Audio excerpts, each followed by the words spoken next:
Olá pessoal, meu nome é Anderson Vieira, esse é mais um vídeo aqui do canal e hoje a gente está aqui para uma edição um pouco diferente daquele já famoso Por Onde Anda. E no direto ao assunto, eu acho que o conceito de One Hit Wonder, aquela pessoa que só tem um grande hit na carreira e que basicamente só é lembrado por ele, já é bem conhecido aí pela maioria de vocês. Porém, na grande maioria dos casos, isso não costuma afetar muito na decisão deles de continuarem aí fazendo música, independente do trabalho deles não ter mais o mesmo alcance de antes. A Natalie Imbruglia ficou mundialmente conhecida com o cover de Torn, que ela lançou em 1997, e tá aí com um novo álbum para sair esse ano. A Vanessa Carlton é lembrada até hoje pelo seu hit de 2002, A Thousand Miles, e finalizou em dezembro a última turnê dela pelo Japão, entre outros casos de pessoas que viraram compositores, produtores ou até mesmo saíram desse mundo da música, mas continuam aí com a carreira artística em outras áreas como cinema, TV ou rádio. No entanto, após provar o gostinho do sucesso, alguns perceberam que não era exatamente aquilo que eles queriam e se isolaram quase que total. Nunca diga nunca, mas os casos que eu peguei para esse vídeo são de alguns artistas que fizeram aí bastante barulho e que abandonaram por completo a vida artística. Tanto que nem show em barzinhos vocês vão encontrar eles fazendo por aí. Então, começando por uma brasileira que fez um enorme sucesso em todo o país ali no final dos anos 90, a gente tem aqui a Vanessa Rangel, que talvez por nome nem todo mundo lembre dela, mas com certeza todo mundo já ouviu essa música aqui em algum momento da vida. Eu sinto a falta de você, me sinto só, e aí? Em 1997, a carioca lançou o seu auto-intitulado álbum de estreia pela M Music e ficou nacionalmente conhecida pelo hit Palpite, com uma pequena grande ajudinha da novela da Globo Por Amor, onde ela foi incluída como parte da trilha sonora. Eu até imaginei que ela pudesse ser incluída naquele time dos One Hit Wonders, mas o sucesso que ela fez foi tão grande que, mesmo que a carreira dela tenha sido curta, ela conseguiu deixar aí a sua marca na MPB. O primeiro disco dela vendeu mais de 250 mil cópias na época. Em 98 ela venceu 2 categorias no Prêmio Multishow por Melhor Música e Artista Revelação, onde concorriam nomes como Ivete Sangalo e Charlie Brown Jr., e Palpite foi ainda a segunda música mais tocada do Brasil em 97. Mas bom, no ano 2000 a Vanessa lançou seu segundo disco, chamado Mediterrâneo, que teve uma música em uma outra novela da Globo, acho que foi Vila Madalena, e logo depois dali ela partiu para novos ares. A Vanessa já era formada em Direito antes de lançar o seu primeiro álbum. Depois do sucesso ela trocou o sobrenome de Rangel para Cabral, para se desvincular da imagem de cantora, e hoje ela trabalha só como advogada mesmo. De novo pra você, palpite. Se essa é a sua primeira vez aqui no canal, já se inscreve aí para não perder os próximos vídeos, deixa um like nesse para ajudar na divulgação e vamos continuar. O próximo nome que eu peguei talvez nem todo mundo conheça ela aqui pelo Brasil, mas por muito pouco ela não foi uma estrela mundial. Jordan McCoy. A Jordan ficou conhecida nos Estados Unidos por participar do reality American Juniors, que foi meio que um spin-off do American Idol, ali por 2003. Aliás, a Lucy Hale foi revelada por lá também, essa é uma curiosidade. E a Jordan ela não chegou a vencer o programa, mas se tornou um nome bem conhecido, tanto que o rapper P. Diddy meio que apadrinhou ela e fez uma ponte para que a gravadora que ele fazia parte na época assinasse com ela também. Show, beleza, começaram a produzir o álbum dela, ela escreveu algumas músicas, algumas foram compradas de outras pessoas, e entre elas estava um pequeno grande hit que esse sim eu tenho certeza que todo mundo conhece, chamada Big Girls Don't Cry.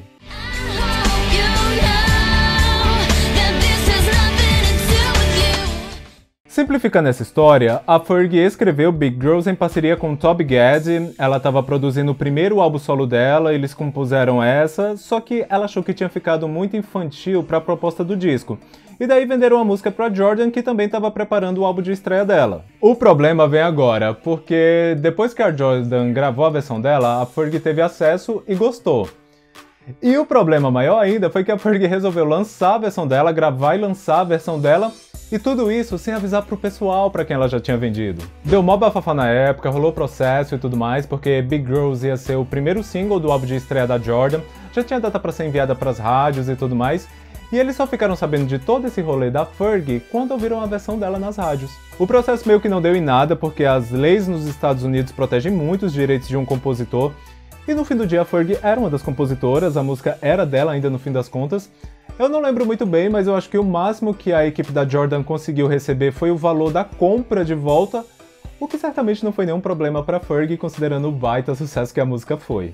Já para Jordan, o que sobrou foi reagendar todo um projeto que já estava pronto para ser lançado, o que era para ser um álbum acabou se tornando só um EP, que não foi nada bem e acabou fazendo com que ela perdesse o contrato com a Bad Boy Records. Depois disso ela meio que deu uma desencanada, se afastou do showbiz, se casou com o músico Blake Bralent de uma banda local no Illinois, em Chicago, e ela trabalha atualmente como assistente social. Alguns meses atrás saiu a notícia de que o marido dela estava com câncer. Eu não consegui achar informações atualizadas sobre a situação atual dele, mas fica aí a torcida para que o tratamento tenha ocorrido da melhor forma possível.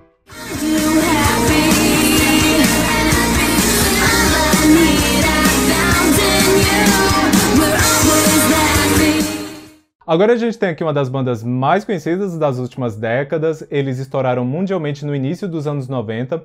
All That You Want é a música favorita da Britney Spears e aqui a gente está falando do Ace of Base, mais especificamente da integrante Limber Green.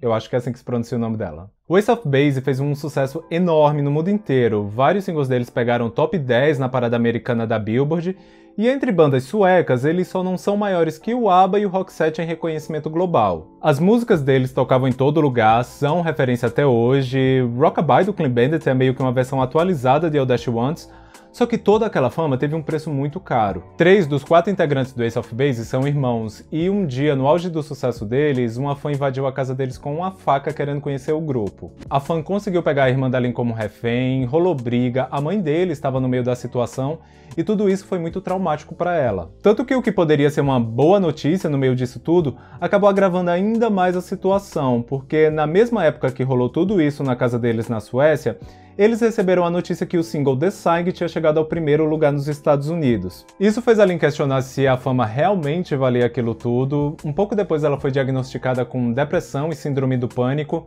Ela até continuou com as atividades com Ace of Base por mais algum tempo, mas com várias restrições a partir dali. Ela já não viajava com o grupo para as divulgações fora do país. Com o tempo, nem mesmo na Suécia ela aceitava mais participar de entrevistas ou qualquer tipo de aparição pública, e até nos materiais oficiais da banda ela pedia para ficar em segundo plano. Tanto que na época do terceiro álbum de estúdio deles, o Flowers, ela aparece bem desfocada na capa do disco e em todo o material oficial desse projeto. E vale lembrar que por essa época eles ainda faziam bastante sucesso mundialmente, tanto que o single Cruel Summer pegou top 10 nos Estados Unidos e no UK. Apesar de toda essa resistência, a Lynn continuou no grupo até 2002, quando eles lançaram o álbum Da Couple, mas depois disso ela se afastou da mídia de vez. O Ace of Base continuou com os trabalhos deles, com o tempo o sucesso foi diminuindo, o que é normal, né? Mas aqui e ali eles ainda lançavam uma coletânea de hits, fazem documentários para canais de TV, dão entrevistas e tudo mais. Porém, a Lynn nunca mais foi vista na imprensa. Ela se casou, teve filhos, parece que tá tudo bem com ela agora. O único assunto que ela não gosta de conversar é música. E quem contou isso foi o próprio irmão dela em uma entrevista para Billboard em 2015, quando eles lançaram o álbum Rhythm and Gems.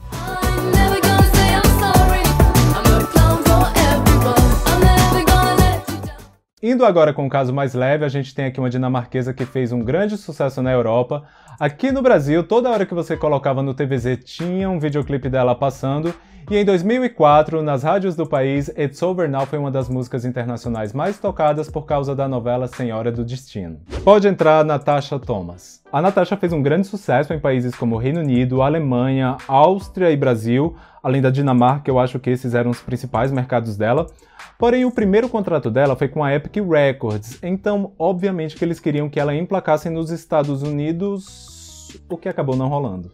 O contrato dela com a Epic Records foi encerrado logo após o primeiro álbum. Ela ainda chegou a lançar um segundo disco, o Play With Fire, por uma gravadora alemã.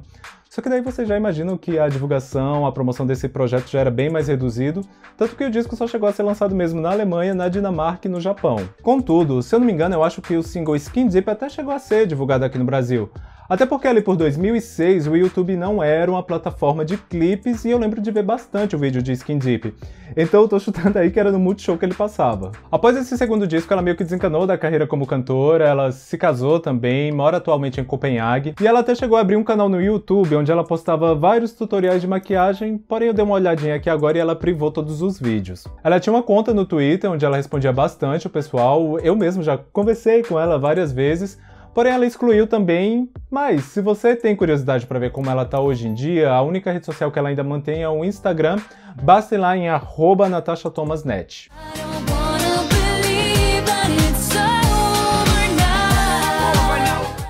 Agora a última e talvez mais polêmica dessa lista é a cantora Crystal Meyers. A Crystal fez um sucesso considerável entre 2005 e 2008.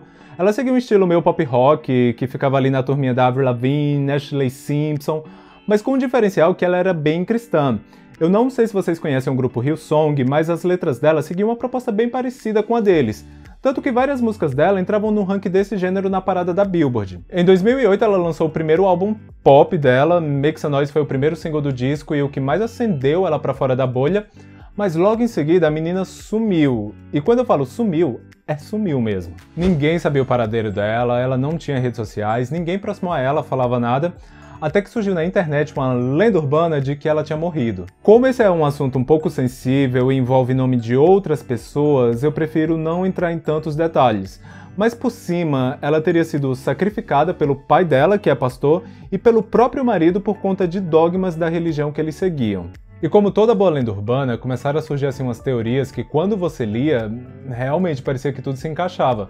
E o negócio ficou ainda mais estranho quando os blogs que começaram a reportar a história começaram a cair do nada. Os motivos a gente não sabe, mas eu acho que isso chegou até ela, e na época que os rumores começaram a ganhar força, ela postou algumas fotos na internet ao lado do marido dela, grávida e anunciando a chegada do seu primeiro bebê. Como quem acredita em lenda urbana dificilmente dá o braço a torcer, falaram que não era ela porque ela apareceu com o cabelo curto e ruiva.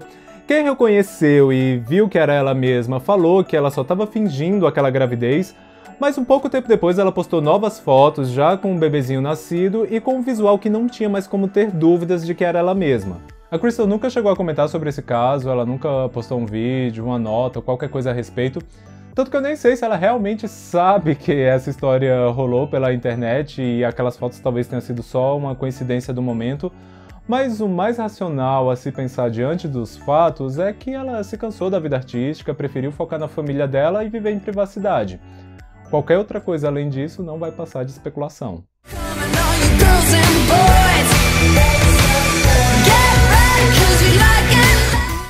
Eu tentei trazer diferentes casos que levaram aí o pessoal a desistir da vida artística para mostrar que os motivos podem ser os mais diversos, que cada um é cada um e que nem tudo acontece pelas mesmas razões. Se você souber de mais alguém que desistiu aí da vida artística e optou por algo mais tradicional, vamos dizer assim, fala aí nos comentários que a gente pode trocar uma ideia. Eu espero que vocês tenham gostado desse vídeo, se sim, deixa um like, se inscreve aí no canal se ainda não é inscrito, compartilha aí com o pessoal aquele esqueminha, beleza? Por hoje é isso e vamos nessa. Agora que eu lembrei da Love Fox, mas quem sabe não a parte 2.